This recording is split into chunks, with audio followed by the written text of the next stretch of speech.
La va jugando Alan. Toca para Alejandro. Richard Ortiz apunta. Le pega. Travesaño. Rebote Sergio. Se quedó con la pelota. Algunos piden gol. El asistente Corres. ¡Gol!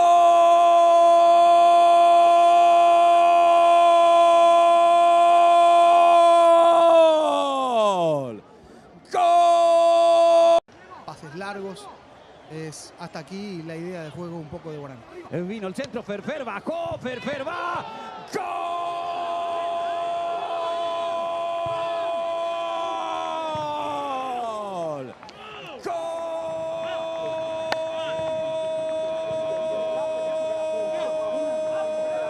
¡Gol de Guaraní! Fernando Fernández.